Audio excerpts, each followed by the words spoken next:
Haven't written a check in years or maybe never?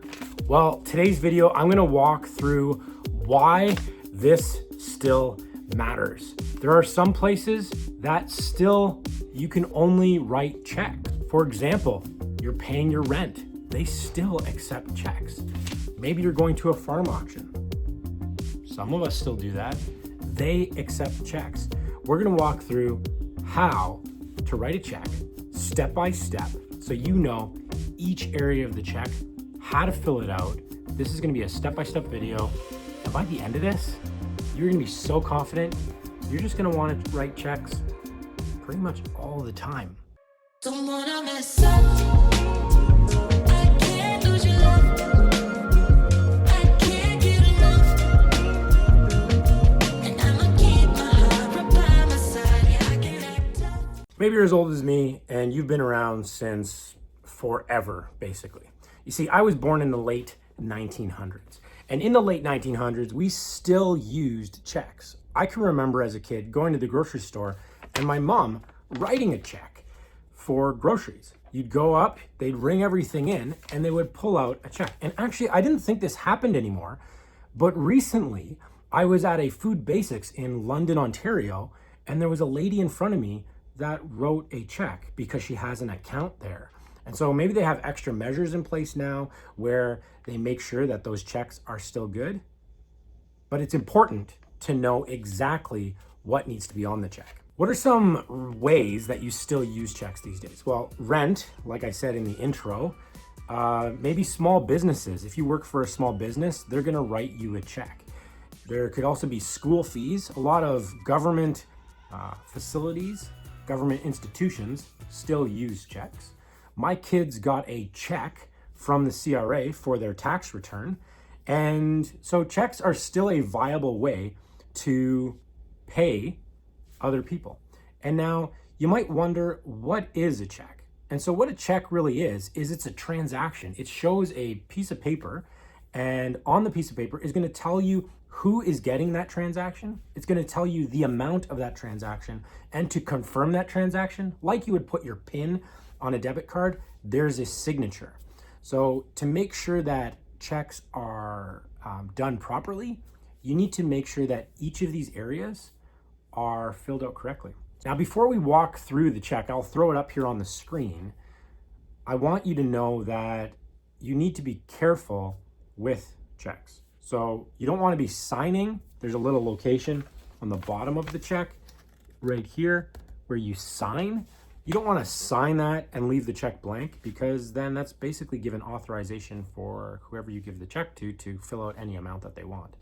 And now that might not matter because maybe you don't have a lot of money in your bank account, and then that's not a big deal. But it might matter if you do have some money in your bank account. Another thing too to be wary of is when you write a check, you have to make sure that the funds that you're writing the check for are actually in your bank account, which means if you write a check for $100, you have to make sure that you have $100 in your bank account. And why is this important? Because there's something called an NSF charge. NSF. Now, an NSF charge is non-sufficient funds. And so what ends up happening is the person that tried to process the check will charge you a non-sufficient fund fee of like probably $35, $45, $75. And then the bank that was trying to process the check will also charge you an NSF fee. Don't use a pencil. Always use a pen. Keep your checks in a nice place.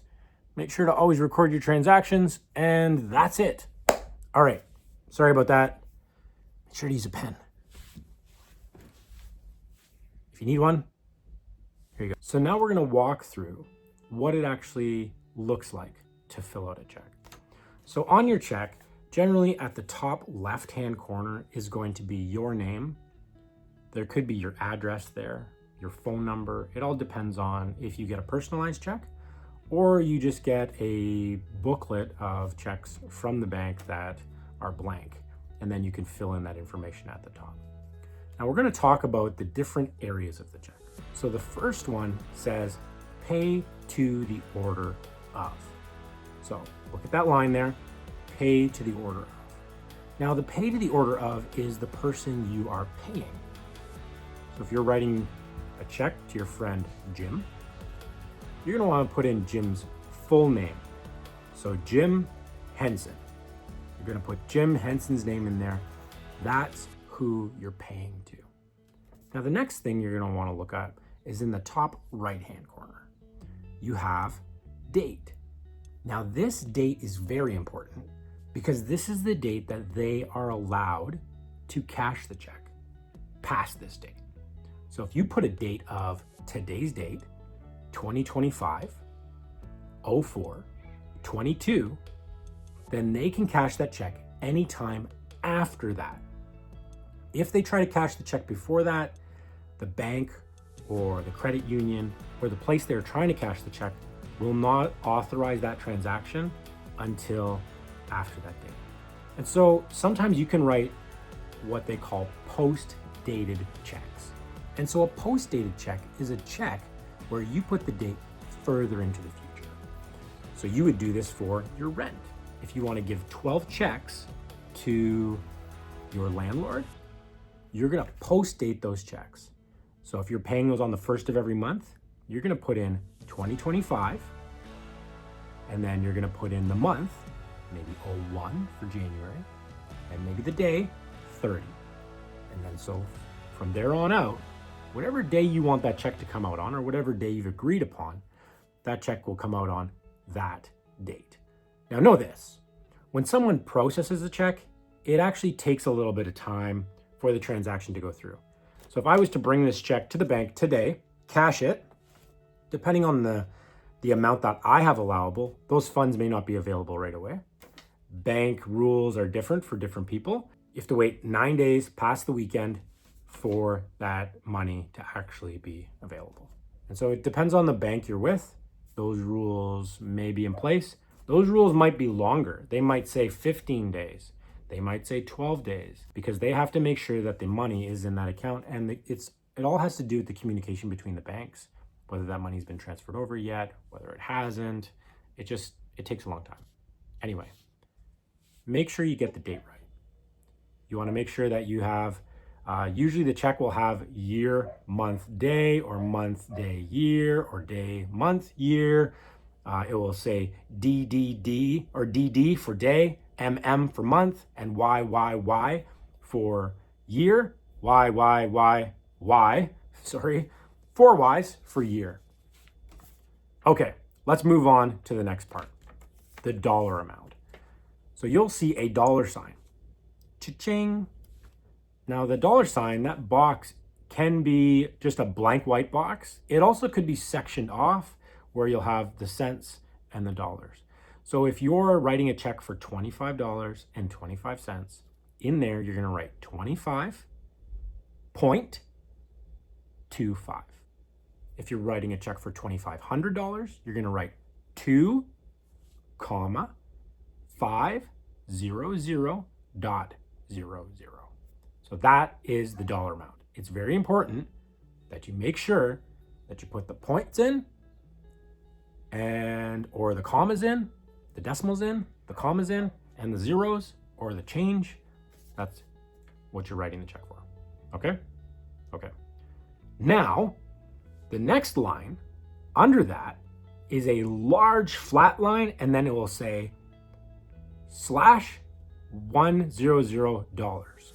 So what you're gonna do here is you're actually going to write in what the number amount is. Now you're not gonna write it numerically, except you'll write the change numerically, which is kind of weird, but let's just go with it. This is how it's done.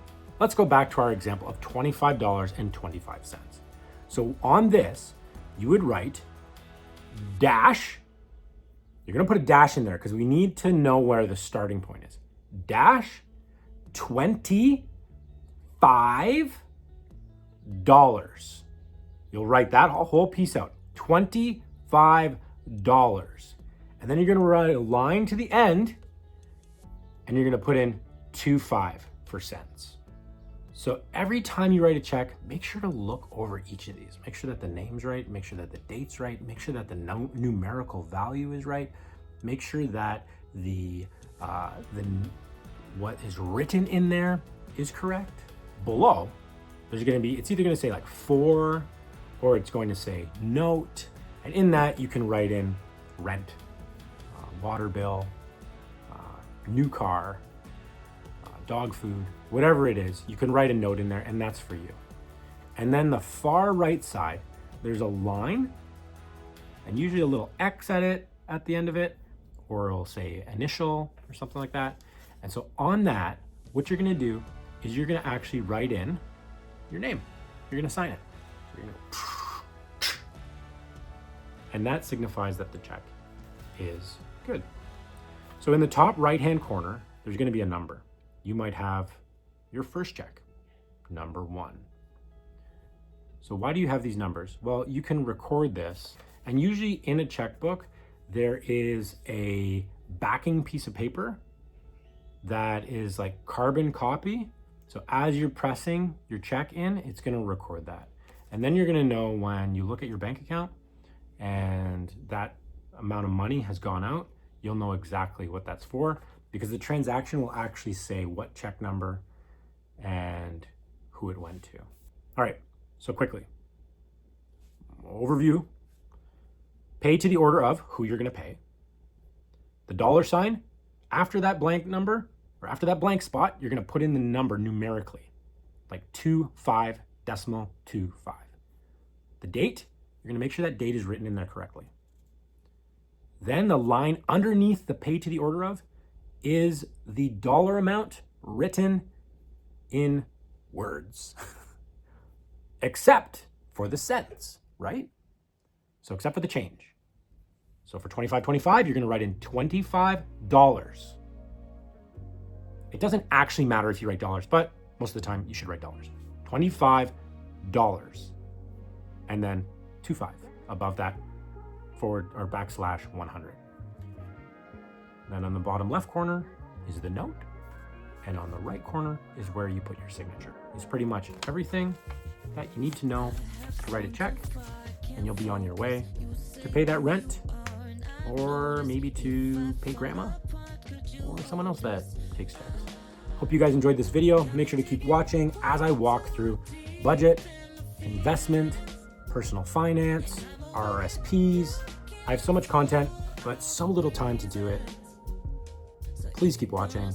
Watch this video here or this video here. And if you want to subscribe, press the button there. Have a great week. I'll see you guys